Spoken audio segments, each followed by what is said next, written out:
ආයිබෝවන් cricket වලට ආදරය කරන ඔබ සියලුම දෙනාට 13 වන වරටත් පැවැත්වෙන ICC කාන්තා එක්දින ලෝක කුසලානේ මූලික වටේ පැවැත්වෙන තරඟ 28න් 25 වන තරඟයේ ඊයේ දිනේදී පැවැත්වෙනවා ඒ ශ්‍රී ලංකා කාන්තා කණ්ඩායම සහ පාකිස්තාන කාන්තා කණ්ඩායම අතර දෙරටම තීරණාත්මක ඊයේ තරඟයේදී වර්ෂාව හේතුවෙන් තරඟයේ පන්දු වාර 34ක තරඟයක් ලෙස පැවැත්වීමට තමයි විනිසුරුවරුන් කටයුතු කරන්නේ. එහිදී කාසියවාසී දිනගත් ශ්‍රී ලංකා නායිකා චමරි අතපතු තීරණය කරන්නේ පළමුවෙන් පන්දු යැවීමට.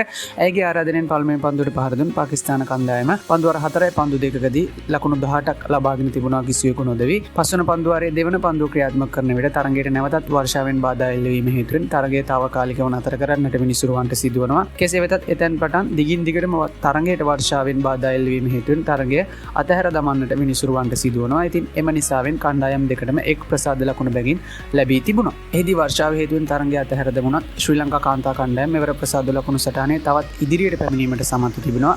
එහිදී ප්‍රසාද ලකුණු සටහනේ පස්වෙනි ස්ථානය හිමි කරගනිමින් ශ්‍රී ලංකා කාන්තා කණ්ඩායම තමන් මුහුණ දුන් තරඟ 7න් එක් තරඟයක් පමණක් ජයග්‍රහණය කරමින් තරඟ 3ක් පරාජයට පත්ව විසඳුමකින් තොරව නිමවටපත් වූ තරඟ 3ක්ද තමන්ගේ ලයිස්තුවේ සටහන් කරගනිමින් ප්‍රසාද ලකුණු 5ක් සමගින් තමයි ප්‍රසාද ලකුණු සටහනේ පස්වෙනි ස්ථානය හිමි කරගන්න සමත් වෙලා තියෙන්නේ. ඉතින් ඊට අමතරව මේ වෙද්දී කාන්තා එක් දින ලෝක කුසලානේ සුපිරි 4 දෙනාගේ වටේට ඕස්ට්‍රේලියාව, දකුණු අප්‍රිකාව, එංගලන්තය සහ ඉන්දිය යන කණ්ඩායම් අතර සුදුසුකම් ලබාගෙන අවසන්. එහිදී ඊයේ තරඟයත් සමගින් ශ්‍රී ලංකා කාන්තා කණ්ඩායම මෙවර කාන්තා එක්දින ලෝක කුසලානේ පළමු වටේ ක්‍රීඩා කළ සියලුම තරඟ නිමාවට පත් වුණ ඊළඟ වටේට ගමන් කිරීමට ඔවුන්ට නොහැකි වීම හේතුවෙන් මෙවර තරඟාවලියේ ඔවුන්ගේ සියලුම තරඟ ඊයේ තරඟෙන් අනතුරුව නිමාවට පත්වීමද විශේෂත්වයක් බවට පත්ව තිබෙනවා. ඉතින් එහිදී ශ්‍රී ලංකා කාන්තා කණ්ඩායමට ප්‍රසාද ලකුණු සටහනේ පස්වෙනි ස්ථානයේ සිටමින්ම සම්පූර්ණ තරඟාවලියම නිමාවට පත් කර ගැනීමට හැකියාවක් ලැබුණොත් එය ඔවුන්ගේ අතින් ඉතාමත් හොඳ කාරණයක් බවට පත්ව තිබෙනවා. ඉතින් මෙවර කාන්තා ලෝක කුසලානේ මූලික වටේ තවත් තරඟ 3ක් ඉදිරියේදී පැවැත්වීමට නියමිත වී තිබුණා. එතෙන් පටන් සුපිරි 4 දෙනාගේ වටේ තමයි ආරම්භ වීමට නියමිත වී තිබෙන්නේ. ඉතින් මේ පිළිබඳ වගේම